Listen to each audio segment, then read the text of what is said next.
ED के अफसर परेशान थे कि राहुल गांधी परेशान क्यों नहीं है। एक षड्यंत्र है, एक साजिश है। देखिए, बीजेपी के पास करने के लिए और कहने के लिए कुछ है नहीं। उनके लिए सिर्फ हिंदू और मुस्लिम की राजनीति ही होती है। लेकिन राहुल गांधी जी के को ईडी के माध्यम से पिछले 5 दिनों तक कितना परेशान किया जा रहा है। जो भारतीय सेना का भी रोजगार था वो भी छीना जा रहा है। क्या कांग्रेस पार्टी के कार्यकर्ता अपने कार्यालय में नहीं आ सकते, अपनी आवाज नहीं उठा सकते? क्या आपने कभी पूछा वो विजय माल्या से, जो देश छोड़ के भाग गया, उससे पहले ईडी पकड़ पाई उसको? इतना उत्पीड़ित है कि ऐसी योजनाओं में लालच के कारण वो आज जाना चाहता है। कभी किसी देश में आपने देखा है कि सेना को भी ठेकेदारी प्रथा का हिस्सा बना दिया जाए? ये संशोधन इसीलिए किए जा रहे हैं क्योंकि इनकी चोरी पकड़ी गई। आप जीएसटी गलत लेके आए, कितने सारे व्यापारियों का धंधा ठप हो गया। आपने डिमोनेटाइजेशन लाया, लोगों की आर्थिक स्थिति कितनी मंदी हो गई। कच्चाधारियों के लिए केवल ये योजना, जैसे किसानों को पता था उनके लिए अच्छा नहीं है, वैसे युवाओं को पता है कि अग्निपथ योजना उनके लिए अच्छी नहीं है। कि राहुल जी का अगर आप लोगों ने आज भाषण सुना है, 5 दिन ईडी ऑफिस में अपीयर किया उन्होंने, 50 घंटे से ज़्यादा उन्होंने वहाँ समय दिया इन्वेस्टिगेशंस में कोऑपरेट करके। राहुल जी के क्या शब्द थे आपने सुना होगा कि ईडी के अफसर परेशान थे कि राहुल गांधी परेशान क्यों नहीं है। देखिए, जो सच होता है और जो सत्य के रास्ते पे चलता है उसे घबराने की क्या ज़रूरत है। और गांधी नेहरू का खून कोई ऐसे तो नहीं हो सकता कि आप कोई एक ईडी का केस ओपन कर दें और एक ऐसा केस जो कि सालों पहले बंद हो गया उसको सिर्फ इसलिए रीओपन किया गया कि आप जो प्रिंसिपल ऑपोजिशन पार्टी है उनके नेता को हैरेस करेंगे। लेकिन सरकार को 5 दिन में समझ आ गया कि चाहे वो ईडी हो, सीबीआई हो, इनकम टैक्स डिपार्टमेंट हो, वो इन सभी जो एजेंसीज़ को, इंटेलिजेंस एजेंसीज़ को दुरुपयोग कर रही है इसका। और सरकार को समझ आ गया कि न कांग्रेस के कार्यकर्ता जो है चैन से बैठेंगे और राहुल गांधी जी के चेहरे पे आपने देखा कोई शिकन नहीं है। तो ये इस बात का प्रमाण है कि जो ईमानदारी के साथ राजनीति करता है उसको सरकार के किसी भी दबाव में आने की जरूरत नहीं है। बीजेपी कह रही है कि कांग्रेस वाले अपने नेता को रीलॉन्च कर रहे हैं, इसीलिए सड़कों पर प्रदर्शन कर रहे हैं। देखिए, बीजेपी के पास करने के लिए और कहने के लिए कुछ है नहीं। उनके लिए सिर्फ हिंदू और मुस्लिम की राजनीति ही होती है। लोगों को कैसे डिवाइड करना है, कैसे लोगों को बांटना है, धर्मों को लड़ाना है, उनके पास यह एक मुद्दा है। और आज देश की जनता इस मुद्दे को समझ चुकी है। और बीजेपी क्या कहती है वो मैटर नहीं करता है। बीजेपी क्या कर रही है वो देश देख रहा है। देश देख रहा है कि किस तरीके से अग्निपथ योजना के जरिए जो भारतीय सेना का भी रोजगार था वो भी छीना जा रहा है। संबित पात्रा कह रहे हैं कि यहाँ कोई राजकुमार नहीं है, सबसे पूछताछ होगा। आपने घपला किया है, घोटाला किया है, करप्शन किया है, तो आपसे पूछताछ। तो 5 दिन 50 घंटे पूछताछ कर तो ली। मैं तो ये सवाल करना चाहती हूँ कि ललित मोदी से की आपने ईडी की कोई इन्वेस्टिगेशन? मेहुल चोकसी से कभी बुलाकर पूछा ईडी ने कि आप इतना पैसा गबन करके कैसे जा रहे हैं? क्या आपने कभी पूछा वो विजय माल्या से, जो देश छोड़ के भाग गया, उससे पहले उस ईडी पकड़ पाई उसको? तो जो पैसा लेके देश छोड़ के भाग गए उन पे तो इंटेलिजेंस इनकी फेल हो जाती है। लेकिन राहुल गांधी एक लॉ अबाइडिंग सिटीजन है और कांग्रेस का एक महत्वपूर्ण सबसे बड़ा चेहरा है। उनको आप ऐसे पकड़ रहे हैं कि जैसे कि कोई वो क्रिमिनल हो। सभी जानते हैं कि इस केस पे सरकार मुंह की खाएगी। This is completely a false implication on him. And देश का हर व्यक्ति आज चर्चा कर रहा है कि आप राहुल गांधी के बारे में बीजेपी कुछ भी कहे, ठीक है, लेकिन corrupt, I think this is something जो कोई भी इसको खरीदने को तैयार नहीं है। इस बात अग्निवीर का जो मुद्दा है, कैलाश विजयवर्गीय कह रहे हैं कि गार्ड की नौकरी भी हम देंगे, किस तरह से बयान को? देखिए, बहुत ही दुर्भाग्यपूर्ण है कि देश की सेना को कॉन्ट्रैक्चुअलाइज किया जा रहा है। कभी किसी देश में आपने देखा है कि सेना को भी ठेकेदारी प्रथा का हिस्सा बना दिया जाए? 20 साल की नौकरी को 4 साल कर दिया, कोई रैंक नहीं मिलेगा, कोई पेंशन नहीं मिलेगी, एक्स सर्विसमैन का दर्जा नहीं मिलेगा, 4 साल बाद नौकरी छूट जाएगी, फिर बेरोजगार हो जाएंगे और उनको रोजगार। आप सोचिए कि बीजेपी के नेता क्या कह रहे हैं कि उनको हम सिक्योरिटी गार्ड लगाएंगे। मतलब क्या सरकार भारतीय सेना से निकले हुए लोगों के लिए सिक्योरिटी एजेंसी का काम करेगी? अब क्या इसके लिए भारतीय सेना बनाई जाती है? भारतीय सेना में जब कोई भर्ती होता है तो उसका एक गौरव होता है। सिक्योरिटी नहीं बनेगी तो नाई बना देंगे, देखिए, बिल्कुल नाई, ड्राइवर, प्लम्बर, ये बीजेपी के नेताओं का बयान है। ये इस बात को दर्शाता है कि ये लोग देशभक्त नहीं है और ना इन्होंने कभी सेना का मान और सम्मान किया है।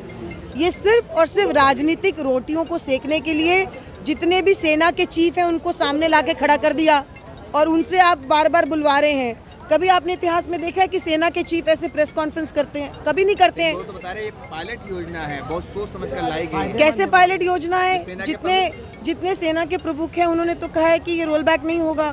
तो ये मैं मानती हूँ कि ये खुद जो लोग फौज में हैं वो इसको क्रिटिसाइज कर रहे हैं। चाहे आज कोई भी प्रमुख बोल रहे हो, with all due respect to those chiefs, वो भी अंदर से जानते हैं कि ये योजना गलत है, लेकिन सरकार का दबाव इतना है।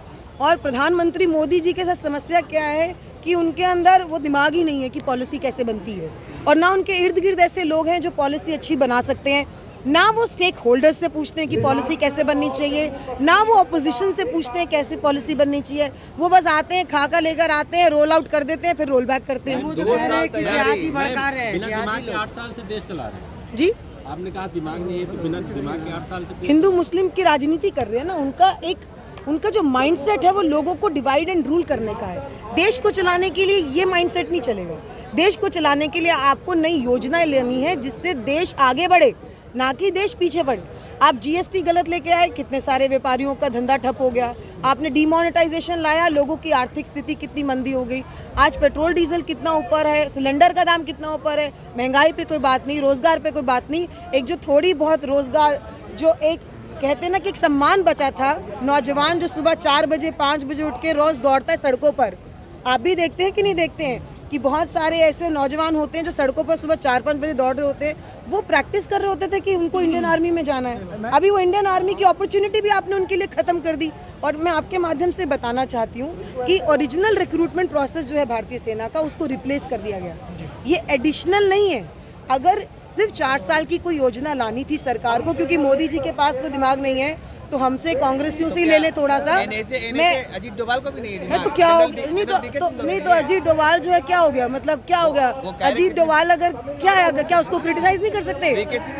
अजीत डोभाल के इस देश में क्या करता धरता वो है कि भाई अजीत डोभाल लेकर आगे कोई पॉलिसी तो कोई कुछ बोल नहीं सकता। सलाहकार हैं, वो कह रहे हैं, बता रहे अच्छी योजना। वो राष्ट्रीय सुरक्षा सलाहकार, वो सिर्फ मोदी जी के सलाहकार है। मोदी जी को डुबोने में उनका भी कोई कम योगदान नहीं है, उनको समझ आ जाएगा वक्त के साथ। भाजपा वाले कह रहे हैं कि सेना देश सेवा है, ठीक है? पहले इजराइल जैसा बनिए, पहले इजराइल जैसे 100% एम्प्लॉयमेंट लाइए, 100% लिटरेसी लाइए, पहले उस जैसे उस कंट्री की तरह डेवलप हो जाएं, फिर आप बहुत बड़ी बड़ी और ऐसी बड़ी बड़ी बातें करें। अभी आप बताइए कि आपसे मैं एक सवाल पूछती हूँ, बुलेट ट्रेन तो इस देश में आज तक आई नहीं, जो कब से चलेगी? तो जब चलेगी तो चलेगी, कब चलेगी? आपको नहीं, कब चलेगी? कब चलेगी आप बताइए? ये तो 2030 का टारगेट दे देंगे। हर चुनाव में नया टारगेट दे दिया जाता है, ऐसे नहीं चला जाता है सरकार। 1 मिनट पहले मुझे एक चीज़ बोलने दीजिए, क्योंकि आप मुझसे पूछ रहे हैं, तो मैं चाहती हूँ कि युवाओं को ये बात पता हो, और युवाओं को हमसे ज़्यादा पता है। जो लोग इसका विरोध कर रहे हैं उनको पता है कि वो क्या भुगतने वाले हैं। जैसे किसानों को पता था उनके लिए अच्छा नहीं है, वैसे युवाओं को पता है कि अग्निपथ योजना उनके लिए अच्छी नहीं है। वो किसानों पे थोपना चाहते थे, वापस मुंह की खानी पड़ी, माफ़ी मांगनी पड़ी, रोल बैक करना पड़ा। युवाओं से भी मुंह की खानी पड़ेगी और इसको भी रोल बैक करना पड़ेगा। सेना प्रमुख को पूरी सरकार कह रही वापस तो होगा ही नहीं। देखिए, दबाव है मोदी जी का, तो कोई भी प्रमुख होंगे तो कुछ तो बोलना ही पड़ेगा उनको। लेकिन आप देखिएगा यही फौज के लोग धीरे धीरे बाहर आएंगे, और दबी दबी आवाज में जो अभी बोल रहे हैं वो भी बाहर निकल के बोलेंगे। बीजेपी के मंत्री कह रहे हैं विरोध वही कर रहे हैं जो आतंकवादी है। तो ये जितने जो युवा हैं इस देश में, जितने युवा विरोध कर रहे हैं वो आतंकवादी कह रहे हैं, तो सभी पे सेडिशन का केस लगाने वाले हैं, सभी पे। अगर ये बीजेपी का ऑफिशियल स्टेटमेंट है तो मैं जानना चाहती हूँ कि कितने आतंकवादियों को अरेस्ट कर लिया बीजेपी? कौन कह रहे हैं? बीजेपी के विधायक। तो भाजपा के जो विधायक हैं वो भाजपा जैसी बात ही तो बोलेंगे। भाजपा की राजनीति जो है हिंदू मुसलमान की ही तो राजनीति है, लेकिन भारतीय सेना को माफ कीजिएगा, इससे दूर रखें। ये युवाओं का मुद्दा है, गंभीर मुद्दा है और महत्वपूर्ण मुद्दा है। और ओरिजिनल प्रोसेस को काट कर एक नया 4 साल का सिर्फ मात्र प्रोसेस लाया गया है। ये शॉर्ट सर्विसेज में कोई एडिशनल ऑप्शन नहीं है, इसको पूरी तरह से रिप्लेस कर दिया गया और ये लोग जानते हैं। अग्निपथ योजना देश के साथ, सेना के साथ विश्वासघात है, एक षड्यंत्र है, एक साजिश है, जो अनन फनन में केवल अपने राजनीतिक लाभ के लिए इस योजना का देश के सामने प्रस्ताव लाया गया है। जो पुरानी प्रक्रिया थी सेना की, वो सेना की पुरानी प्रक्रिया ही श्रेष्ठ प्रक्रिया है। जो ये लाए अब आने वाला चुनाव है ना, जो कुछ दिनों में, साल भर में जो चुनाव है, उस चुनाव के लिए अपने आरएसएस के लोगों को सेना में पहुंचाने के लिए ये षड्यंत्र गार्ड है। की नौकरी देंगे भाजपा कार्यालय के बाहर। वो तो है ही। सैनिकों को गार्ड बनाने के लिए देखिए वो सारे अधिकार सेना के छीन लिए हैं। सबसे बड़ी बात ये समझने की जरूरत है कि 4 साल में रिटायरमेंट, 4 साल में, और किन्हें किन्हें समझाने के लिए छोड़ दिया है। अजीत डोभाल जी समझा रहे हैं, सेना के तीनों अध्यक्ष समझा रहे हैं। भाई मोदी जी क्यों नहीं बोलते आके, गृह मंत्री जी क्यों नहीं बोलते आके, विपक्ष को क्यों नहीं आके विपक्ष से आमने सामने बात करते आगे। नौजवानों को भ्रमित करने का आज लाइव पे बैठ के नौजवानों से बात की है। नौजवान क्या इस पर निर्णय ले पाएंगे कि ये सही है या गलत है ये योजना? आप विपक्ष के सामने बात क्यों नहीं रखते, विपक्ष को क्यों नहीं बोलने देते? राहुल गांधी जी को ईडी के माध्यम से किस तरह से कांग्रेसियों को इमरजेंसी लगा रखी है, अपने कार्यालय में नहीं आ सकते। क्यों? क्योंकि ये बोल ना पाएं, देश को ये षड्यंत्र ना बता पाएं कि ये अग्निपथ योजना के माध्यम से सेना के साथ कितना बड़ा षड्यंत्र कर रहे हैं। कभी वीके सिंह जी ने बिपिन रावत जी के विषय में चर्चा नहीं की, कभी पुलवामा के विषय में चर्चा नहीं की, लेकिन राहुल गांधी जी के को ईडी के माध्यम से पिछले 5 दिनों तक कितना परेशान किया जा रहा है। दिक्कत हर तरीके से है तुम्हें, जॉब दे तब, जॉब ना दे तब भी। कौन कहाँ जॉब दिए, कितने जॉब खाली हैं? आप ये देखिए कि आर्मी की भर्ती हो चुकी है, केवल ज्वाइनिंग देना बाकी है, वो क्यों नहीं दे रहे? आपने अगर ये योजना लाई भी थी तो पहले उन लोगों के साथ तो न्याय करना चाहिए था। आपने योजना थोप दी उन लोगों पे जो लोग पूरा क्वालिफाई कर चुके हैं, अपना एग्जाम वगैरह रिटर्न वगैरह सब कुछ। 12 लाख दे रहे हैं। 12 लाख से काम नहीं चलता है। आई समझ में, ये लालच है। सही गलत पे बात कीजिए ना आप तो लालच पे आ रहे हैं, लालच तो वो दे ही रहे, आरक्षण भी दे रहे हैं। आप ये बात कहिए कि जो योजना है वो देश हित में है, सेना के हित में है। सेना, बिपिन रावत जी थे, वो सैनिकों की आगे बढ़ाना चाहते थे कि सेना 2 साल और ज़्यादा जवान कार्य कर सकें। ठीक है, इन्होंने कम कर दिया, 4 साल में रिटायरमेंट। आप समझिए वो भी तो सीडीएस थे देश के। कैलाश विजयवर्गीय फायदा तो गिना रहे, 10 लाख रुपए और गार्ड की कैलाश नौकरी। विजयवर्गीय ने सत्यता बताई है कि हमें ये बेवकूफ़ बनाया जा रहा है, नौजवानों के साथ धोखा किया जा रहा है। भर्ती के माध्यम से आप देखिए सारी भर्तियां बंद हो जाएंगी, सीआरपीएफ की भर्तियां बंद हो जाएंगी और तमाम जो भर्तियां हैं अर्धसैनिक बलों की भर्तियां वो सब बंद हो जाएंगी। बेकार है हमको कि इसमें से जो बचेंगे उनको प्राथमिकता दी जाएगी। बेकार है हमको। आपने तो नौकरी कर लिया, बच्चों को तो करने मोदी जी दीजिए। ने, भारत सरकार ने देश से 8 सालों में सच नहीं बोला है, नहीं बोला है, नहीं बोला है। हर जो कानून इन्होंने बनाया है उससे देश को हानि हुई है। इन्होंने जो नीति बनाई है उससे देश को हानि हुई है। सवाल ये है कि राहुल गांधी को जब ईडी वालों ने बुलाया बातचीत करने के लिए, जाके चला जाना चाहिए, बातचीत करके आ जाना चाहिए, लेकिन अलग अलग राज्यों से लोगों को बुला के पिटवा रहे हैं यहाँ पर। ये कहाँ तक सही है? किसने पिटवाया? बुला लोगों को इकट्ठा करने के, लोग इकट्ठे होंगे जब अत्याचार होगा। बात करने के लिए बुलाया था ना, बात करने के लिए नहीं। उन्होंने अपना ईडी की पूछताछ करने के लिए बुलाई। ये क्या तरीका है? किस तरह से देखिए क्या षड्यंत्र है। एक तरफ बिल लाए, कांग्रेस कार्यालय को घेरने की क्या जरूरत है? आप देखिए किस प्रकार से इमरजेंसी लगा रखी है। क्या कांग्रेस पार्टी के कार्यकर्ता अपने कार्यालय में नहीं आ सकते, अपनी आवाज नहीं उठा सकते? आपने एक ऐसी अग्निपथ योजना ला दी, विपक्ष की क्या भूमिका है? आप विपक्ष को बोलने नहीं दे रहे। आपकी पार्टी के लोग और समझा रहे हैं जनता को, नौजवान को भ्रमित कर रहे हैं। आप लोग भड़का रहे हैं ना लड़कों को। अरे भड़का ये रहे, भ्रमित ये कर रहे हैं। ये नौजवानों की आवाज को दबाने के लिए हिंसा कराते हैं। किन्ने ट्रेन फूकी? आरएसएस के लोगों ने ट्रेन फूकी। आप क्यों नहीं निकालते? कार्रवाई क्यों नहीं करते? आप कार्रवाई क्यों नहीं करते? जिस तरह से अभी मुसलमानों के घरों पे बुलडोजर चला, जो जिन्होंने हिंसा फैलाई है, आज उनके आपको फुटेज नहीं मिल रहे क्या? देखा आपने किस तरह से कहते हैं? प्रयागराज के पुलिस वाले किस तरह से कहते हैं कि हमारे बच्चे हैं, और मुसलमानों को किस तरह से कहते हैं ये दोहरा चरित्र नहीं चलेगा। हिंदू मुस्लिम करने लगे। हिंदू मुस्लिम हम लोग करते हैं क्या? हम लोग करते हैं क्या? जो सरकार है वो करती है, सरकार करती है हिंदू मुस्लिम, हम लोग नहीं करते। हम तो जवाब दे रहे हैं। आपने राहुल गांधी जी को टारगेट करके कांग्रेसियों की आवाज दबा के ये बिल थोपने का प्रयास कर रहे हैं। आपकी पार्टी के नेता टीवी पे बैठकर नौजवानों को भ्रमित कर रहे हैं। आप बताइए बिल के बारे में जो सच्चाई है वो कौन सामने लाएगा, विपक्ष या नौजवान? आप आरक्षण का लालच दे रहे हैं, रुपए का लालच दे रहे हैं कि आपको 20 लाख रुपया मिल जाएगा। आपके तमाम हमारे देश के अजीत डोभाल जी को समझाने की क्या जरूरत थी? बिल उन्होंने बनाया है क्या? तीनों सेना अध्यक्षों को इस मामले में बोलने की क्या जरूरत थी? क्या बिल आपने बनाया है? आप हमें अच्छा ही बताएंगे। क्या बिपिन रावत जी जिन्होंने सेना के जवानों की आगे बढ़ाने का जो प्रयास किया था, जैसे 25 साल करते 27 साल करना चाहते थे, वो क्या गलत थे क्या? इजराइल जैसा सेना बन जाएगा तो क्या दिक्कत है? ये भ्रम है। हमारी 5 ट्रिलियन अर्थव्यवस्था हो रही थी, हमारे देश में स्मार्ट सिटियां आ रही थी, 2 करोड़ रोजगार आ रहे थे। इजराइल जैसा मजबूत सेना बन इन्होंने जाएगा। सोच समझ के भुखमरी लाके ऐसी योजनाएं देश में लागू हो, नौजवानों को लालच देते हैं। आज हमारे देश का नौजवान नौजवान इतना उत्पीड़ित है कि ऐसी योजनाओं में लालच के कारण वो आज जाना चाहता है कुछ लोग, उनकी परिस्थितियां ऐसी हैं, लाभ उठा रहे हैं, सोच समझ के षड्यंत्र सेना को तोड़ने का प्रयास है, सेना में सेंध लगाने का प्रयास है।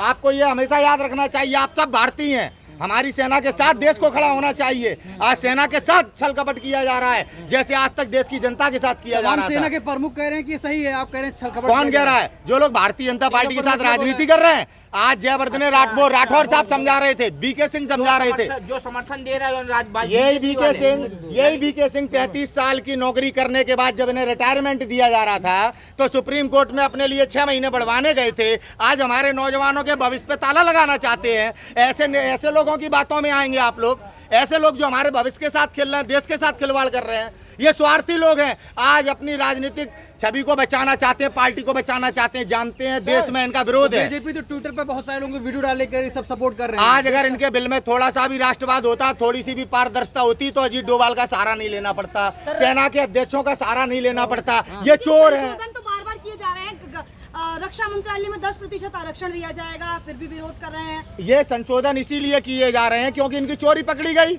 नौजवानों ने इसका विरोध कर दिया, देश में विरोध हो गया। ऐसी किसान आंदोलन में संशोधन कर रहे थे, किसानों को भी सभी पट्टी पढ़ा रहे थे। मीडिया मेन स्ट्रीम मीडिया क्यों नहीं हमारे नौजवानों के साथ खड़ा होता है? सरकार की जवाबदेही करता है मीडिया हमें भ्रमित कर रहा है।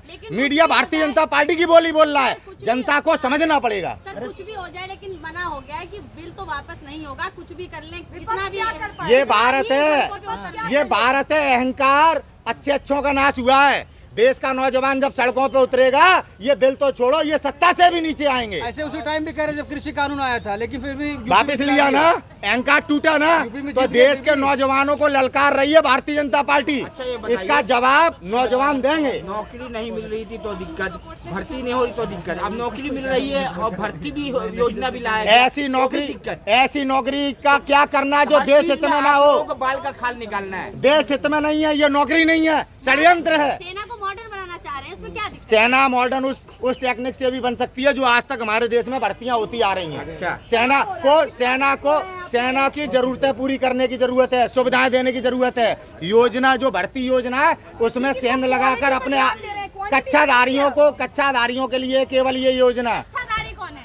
RSS, बजरंग दल, ये लोग हैं अपने लोगों के लिए। जैसे आज पुलिस सुनिए, किसान आंदोलन इसलिए सक्सेस हुआ कि उसमें सेना इन लोगों के साथ नहीं थी। आज सेना को अपने साथ मिलाने के लिए षड्यंत्र कर रहे हैं भर्ती के माध्यम से। आने वाले चुनाव को प्रभावित करने के लिए रोजगार। आदित्यनाथ योगी जी कहते हैं उनके पास शिक्षक नहीं है उत्तर प्रदेश में, योग्य शिक्षक नहीं है, 1 लाख से ज्यादा पद खाली हैं। इतने दिनों से जो भर्तियां जो सेंट्रल गवर्नमेंट की बाकी हैं वो क्यों नहीं भर रहे थे? ये जानबूझ के देश में बेरोजगारी लाई है। क्या किया इन्होंने देश को आर्थिक स्थिति से उबारने के लिए? आज तक केवल जुमला देते टीवी पर बैठकर। आप रिटायरमेंट ले लिए, 2000 का नोट देखा था, 2000 के नोट में उपलब्धियां सुनी थी, नोटबंदी में मीडिया की उपलब्धि सुनी थी, किसानों को आतंकवादी यही मीडिया कह रहा था, आज नौजवानों को भड़का रहा है।